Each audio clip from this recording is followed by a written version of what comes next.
the date just so we know what we're looking at. So there's actually a really handy function called on the datetime function object, which is basically a wrapper or a data structure which has built-in methods or functions that let us change the date to a weekday. So let's do a for in loop because we're trying to get every day in this list, and then call the weekday function and print that, and we can see how they're laid out. So you can see here that the biggest issue, and I'm going to rearrange this in a different list to sort of make it a little bit easier on our eyes.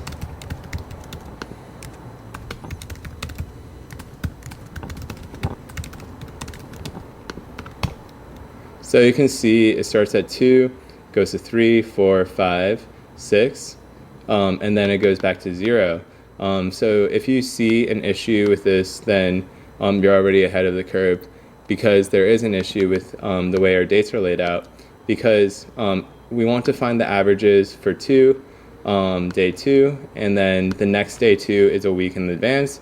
But if we find the difference between this date and this date, it's going to throw the rest of our data off because there's already a week in between. So we need to figure out a way of doing this, and I'm going to show you a neat trick. So this is something that is useful if you're going to be processing this kind of data. It's more of like a clever trick. So we can create a variable called a label for a temporary label, a temporary variable called last weekday. And for D and date, now we're going to be going through the date. We can create a list of lists. So basically we're trying to get to 1, 1, 1, 1, and then 7 or 8, 8, 8, 8, 15, 15, 15, 15. But the array that we're working on is like this. So the biggest issue is that we want 8 to be separated from 1.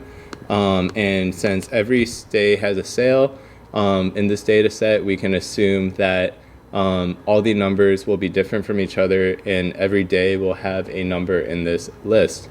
So what we can do is create a temporary variable called the last weekday, and this will hold a counter in our program that will say, okay, like the last weekday that we had was Saturday, and then if the weekday after that is not Saturday, then we can assume that's a new weekday. So that way we will know when the weekdays change. So let's say if last weekday is -1, then we don't do anything. Otherwise, we do some processing. This is just to handle the first case, because the first case is something that has potential to break our program. So we have to just sort of cancel it.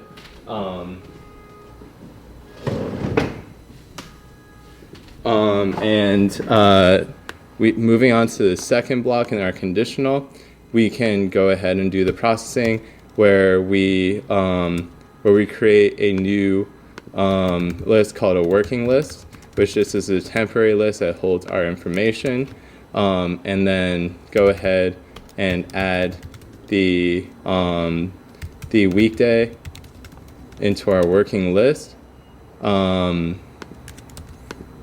and when the last weekday is not the weekday that we're currently on, then we can go ahead and add our working list to our weekday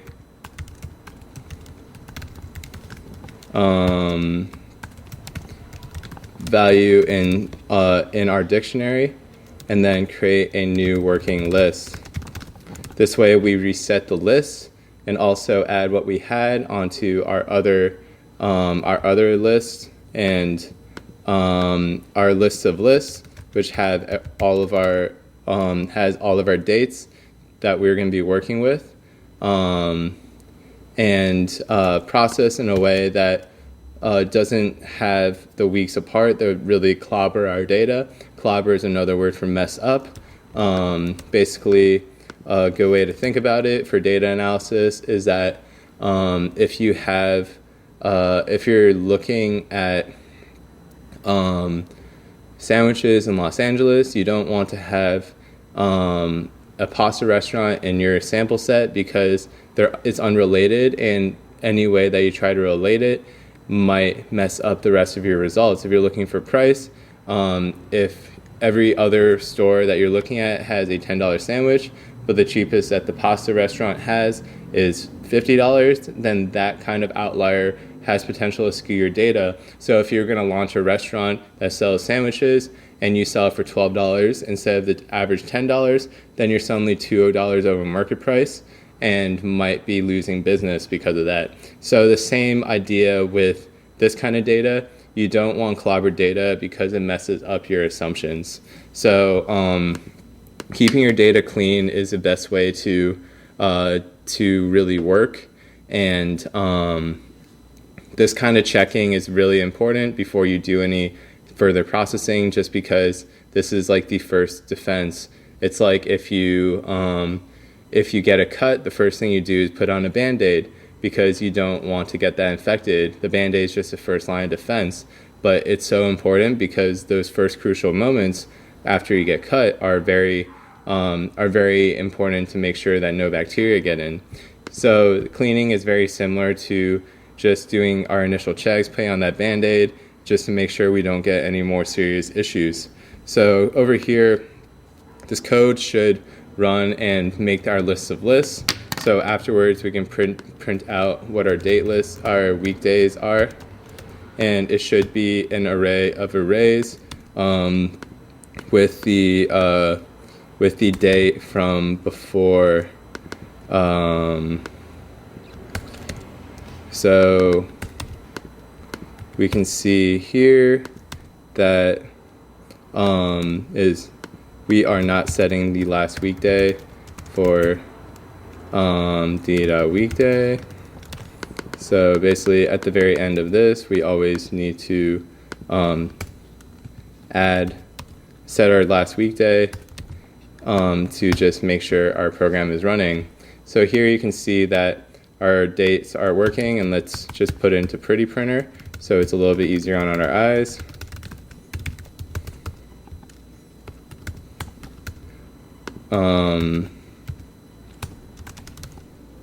BP dot pretty print weekday, and then we can run it. There we go. So we have an array of arrays of our dates. So it's a list of lists. So Mondays are in our dictionary like this, with the first Monday, second Monday,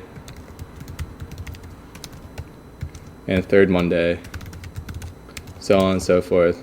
So this data now can be used in our program because if you remember correctly, the average time between sales takes a list of dates and returns a average seconds between sale.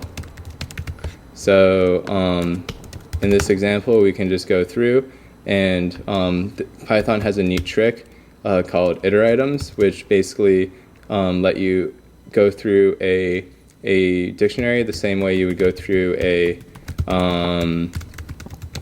an array or a list, and it sets a key as the K or key, and then the V as the value.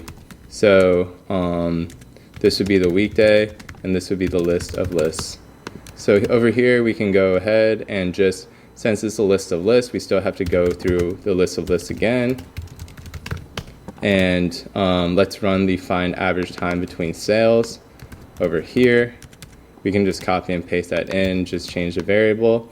And then let's hold a working copy to sort of add our total seconds for our day. And also create a second array of the average time per day as a list, because this is already in order, so we might as well just make a list out of it, because we already know where the data is going to be. There's no reason to make a dictionary, which is more for precise lookups. Like for example, an address book or a bunch of unstructured data, if you're getting it from a lot of sources, you don't want to set the name equal to the phone number or the phone number equal to the street address. That's more of the use of a dictionary, whereas if you already know where everything's going to be, then you can just make it a list, and it will just be a little bit easier to process and understand. Here we have to run total seconds until the list of lists is done, and we just add total seconds on there. And then at the very end, remember, we have to still average it, so we can just say total seconds equals the total seconds divided by the length of the value. So the reason why we do length of the value is because sometimes there's 4 Fridays in a month. There's 5 Fridays if it starts on a Friday. So the length of value is the best way to do it, because it's hard to set like an exact thing, because the system isn't perfect. The dates aren't always how you expect it. So we want our program and our data analysis to always work. So having something that changes based on the data set is the best method to do that. So over here we can find the total seconds and find the average time per day, and then we just add that to our list of average times per day. And now we should have something that we can start working with to start plotting.